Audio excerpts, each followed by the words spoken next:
హాస్పిటల్లో జరిగిన కుంభకోణం తాజాగా ప్రభుత్వం దృష్టికి వచ్చింది. నిజానిజాలు బయట పెట్టేందుకు సిద్ధమైంది. దీంతో నకిలీ బిల్లులు పెట్టిన ఆసుపత్రుల యజమానుల వెన్నులో వణుకు పుడుతోంది. ఒక్క ఖమ్మంలోనే కోట్ల రూపాయల సొమ్మును దోచుకుంటున్నట్లు అధికారులు గుర్తించారు. హాస్పిటల్స్ లో ఎలాంటి పరికరాలు లేకపోయినా వైద్యం అందించినట్లు బిల్లులు రూపొందించారు. గతేడాది ఏప్రిల్లో మిర్యాలగూడ, ఖమ్మంలో బిల్లులతో సొమ్ము కాజేసిన నలుగురిని అరెస్టు చేశారు అధికారులు. రాష్ట్ర వ్యాప్తంగా రిలీఫ్ ఫండ్ స్కామ్ జరిగిందని గుర్తించిన సిఐడి సుమారు 500 ఫేక్ దరఖాస్తులను గుర్తించింది. ఈ విషయంపై సీఎం రిలీఫ్ ఫండ్ రెవెన్యూ విభాగం సెక్షన్ ఆఫీసర్ కి సిఐడి ఫిర్యాదు చేసింది. ప్రాథమికంగా గుర్తించిన సిఐడి అధికారులు పలు ఆసుపత్రులపై కేసులు నమోదు చేశారు.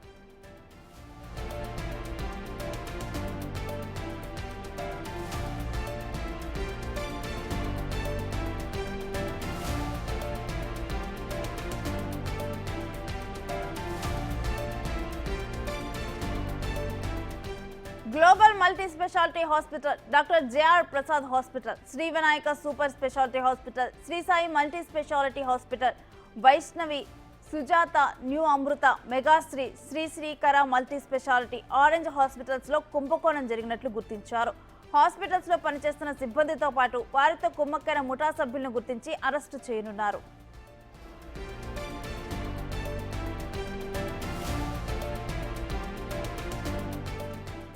ఇక ఇదే విషయానికి సంబంధించిన డీటెయిల్స్ ఖమ్మం నుంచి మా ప్రతినిధి భాస్కర్ అందిస్తారు.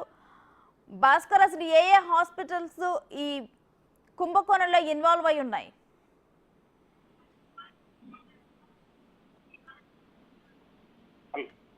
ఖమ్మం నగరంలోని సుమారు గత సంవత్సర కాలం నుంచి కూడా ఈ ఉన్నటువంటి ప్రైవేట్ హాస్పిటల్ చూసుకుంటే సీఎంఆర్ఎఫ్ ఫండ్ రిలీఫ్ ఫండ్ సంబంధించి చాలా అవకతవకలు జరిగినట్టుగా సిఐడి అధికారులకు ఫిర్యాదు అందింది. ఫలితంగానే చూసుకుంటే గ్లోబల్ హాస్పిటల్ తో పాటు Jayaprasad hospital, Vinayaka hospital, Shri Sai multi speciality, Vaishnavi hospital తో పాటు Sujatha hospital, new Amrutha and orange hospital తో పాటు మెగాశ్రీ హాస్పిటల్, శ్రీకర హాస్పిటల్స్ మొత్తం ఇలా మొత్తానికైతే సుమారు 10 కొద్ది సంఖ్యలో ఉన్నటువంటి ఈ యొక్క హాస్పిటల్స్ అన్ని కూడా మళ్ళీ సీఎంఆర్ఎఫ్ ఫండ్కి సంబంధం లేని వ్యక్తులను కూడా, అంటే ఎలాంటి అనారోగ్యం లేనటువంటి వ్యక్తులకు రోగం ఉన్నట్టుగా క్రియేట్ చేసి వాళ్ళ పేరు మీద దొంగ నకిలీ ఒక మెడికల్ బిల్స్ పెట్టేసి వాళ్ళు యథేచ్ఛగా లక్షల కొద్ది రూపాయల నిధులు కాజేసినట్టుగా అప్పట్లో సిఐడి అధికారులకు వెళ్ళింది. మొత్తంకైతే ఆ సమయంలో బీఆర్ఎస్ ప్రభుత్వ హయాంలో కొంత తోటాబోట లీడర్లు తమకున్న రాజకీయ పలుకుబడిని ఉపయోగించి యథేచ్ఛగా సీఎంఆర్ఎఫ్ ఫండ్ సంబంధించినటువంటి స్కామ్ లో వాళ్ళు ప్రధాన పాత్ర పోషించారు. ఫలితంగా చూసుకుంటే మాత్రం కొన్ని హాస్పిటల్ యజమాని ఇప్పుడు ఏదైతే ఈ హాస్పిటల్స్ ఇవన్నీ కూడా గతంలో బీఆర్ఎస్ పార్టీకి చెందినటువంటి కొంతమంది నేతలకు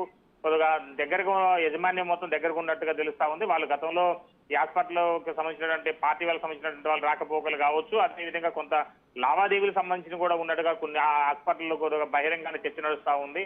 అయితే మొత్తానికైతే ఏదేమైనా సరే ఈ యొక్క ఖమ్మంలో జరుగుతున్నటువంటి ఈ యొక్క ప్రైవేట్ హాస్పిటల్ యొక్క సీఎంఆర్ఎఫ్ దందా విషయం చూసుకుంటే గతంలో అవి సిఐడి అధికారులు వచ్చి ఫిర్యాదు చేసినా, వాళ్ళు ఎంక్వైరీ చేసినా కానీ కనీసం వాళ్ళపై ఎలాంటి కేసులు పెట్టలేని పరిస్థితి నెలకొంది. తాజాగా రేవంత్ సర్కారు, రాష్ట్ర కాంగ్రెస్ ప్రభుత్వం ఏర్పడిన తర్వాత రేవంత్ సర్కారు అవినీతిపై ఒక్కసారిగా ఉక్కుమాదం ఓపెన్ చెప్పుకోవచ్చు. ఫలితంగా చూసుకుంటే మాత్రం రాష్ట్ర వ్యాప్తంగా ఈ సీఎంఆర్ఎఫ్ ఫండ్ చెక్స్ మొత్తం కూడా జరిగినట్టు అవినీతి మీద వాళ్ళు ఒక్కసారి దృష్టి సారించారు. ఫలితంగా ఒకవైపు నల్గొండ, వరంగల్, కరీంనగర్, ఇతర జిల్లాల్లో ఉన్నటువంటి హాస్పిటల్ మీద ఏకకాలంలో కూడా సిఐడి అధికారులు దర్యాప్తు ముమ్మరం చేశారు. దానిలో భాగంగానే ఖమ్మంలో కూడా ఒక్కసారిగా ఉన్నటువంటి ఈ యొక్క హాస్పిటల్ పై కూడా పూర్తిస్థాయి దృష్టి సారించి గతంలో అసలు ఏం జరిగింది, ఎంతవరకు దర్యాప్తు కొనసాగించారు, అసలు ఆనాడు ఎందుకు చర్యలకు తీసుకోలేకుండా ఆటంకం ఏర్పడ్డాయి, దానికి గల కారణాలు ఏంటి, రాజకీయ కోణంలో ఒత్తిడి వచ్చింది కనుక ఆ సమయంలో ఎవరు ఒత్తిడి పెట్టారు, ఎందుకు హాస్పిటల్ పై కూడా కనీసం చర్యలు తీసుకోకపోవడం కాకుండా సీఎంఆర్ఎఫ్ ఫండ్ చెక్స్ మొత్తం దుర్వినియోగం అయిపోయింది.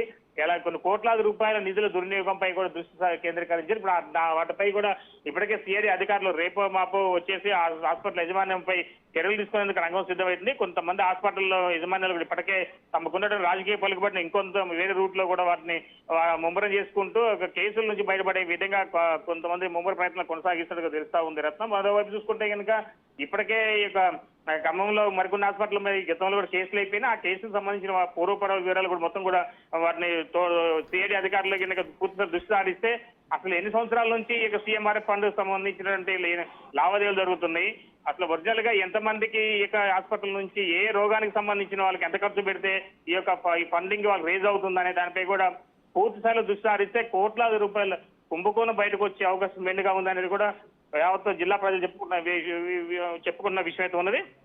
మరోవైపున ఈ యొక్క ఘటనకు సంబంధించి జరిగినటువంటి ఈ కుంభకోణం అంటే ఈ గత సంవత్సరం జరిగిందా లేక గతంలో బీఆర్ఎస్ ప్రభుత్వ పాలనలో ఉన్న 9 సంవత్సరాల్లో ఎన్ని సంవత్సరాల నుంచి ఇలా ఈ స్కామ్ జరుగుతుందని దానిపై కూడా దృష్టి కేంద్రీకరించే అవకాశం ఎండుగా ఉన్నట్టు తెలుస్తా ఉంది కదా.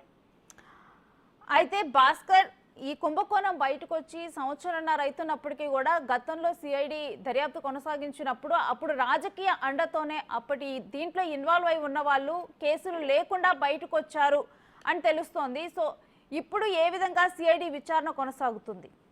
ఇప్పుడు చాలా వరకు కూడా నిష్పక్షపాతంగా సిఐడి అధికారులు గతంలో ఉన్న అధికారులు కాకుండా మరి కొంతమంది అధికారులు ఇప్పుడు రంగప్రవేశం చేస్తున్నారు. ఫలితంగా చూసుకుంటే ఇప్పుడు వాళ్ళ గతంలో బీఆర్ఎస్ పార్టీ హయాంలో అప్పుడు రవాణా శాఖ మంత్రిగా స్థానిక మంత్రి పువ్వాడ అజయ్ కుమార్ ఆయన నేతృత్వంలో కొంతమంది అందులో వినాయక్ హాస్పిటల్ కావచ్చు, తర్వాత గ్లోబల్ హాస్పిటల్ సంబంధించిన హాస్పిటల్ కావచ్చు, వీళ్ళంతా కూడా అందులో ఒక అతను ఇప్పుడు కేర్ హాస్పిటల్ అంటే క్యూర్ హాస్పిటల్ ఒకటి ఉంది, అక్కడ వాళ్ళంతా వన్ ఆఫ్ ది పార్ట్నర్. అతను కూడా కార్పొరేటర్ ఖమ్మంలో ఉన్నటువంటి ఓ డివిజన్ కు కార్పొరేటర్ గా ఆయన ఉన్నారు.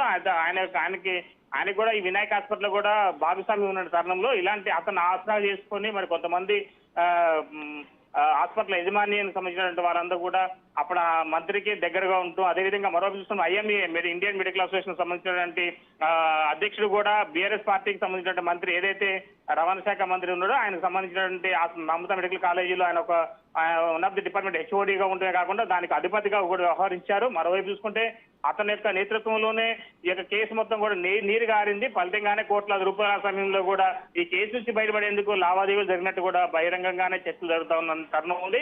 ఇప్పుడు మాత్రం జరుగుతున్న యొక్క తాజా ఈ పోలీసు సిఐడి ఎంక్వైరీల విషయం చూసుకుంటే ఇప్పుడు అక్రమార్కులు మొత్తానికి కూడా వెన్నులో వణుకుపుడుతుందని చెప్పుకోవచ్చు. వీళ్ళంతా కూడా ఇప్పుడు నిష్పక్షపాతంగా కనుక ఇప్పుడు ఈ కేసును ఛేదిస్తే మరిన్ని కేసులు కూడా బయటకు వచ్చే అవకాశం మెండుగా ఉంది. ఈ బీఆర్ఎస్ ప్రభుత్వ పాలనలో ఎన్నిసార్లు సీఎంఆర్ఎఫ్ అక్రమాలు జరిగింది, ఎంతమంది దీన్ని లబ్ధి పొందారు, ఎంతమంది అసలు రోగం లేని వాళ్ళు నకిలీ బిల్లు పెట్టేది దీంట్లో ఉన్నారు, ఈ ప్రధాన పాత్రదారు ఎవరైనా మొత్తం కూడా వెలుగులోకి వచ్చే అవకాశం మెండుగా ఉంది. మొత్తానికి అయితే కాంగ్రెస్ ప్రభుత్వం రేవంత్ రెడ్డి యొక్క ఆధ్వర్యంలో చేస్తున్నటువంటి ఈ యొక్క అక్రమార్కులపై మాత్రం రాష్ట్ర జిల్లా ప్రజలు మొత్తం కూడా సర్వత్రా ఆసక్తిగా ఎదురు చూస్తున్న పరిస్థితి ఉంది.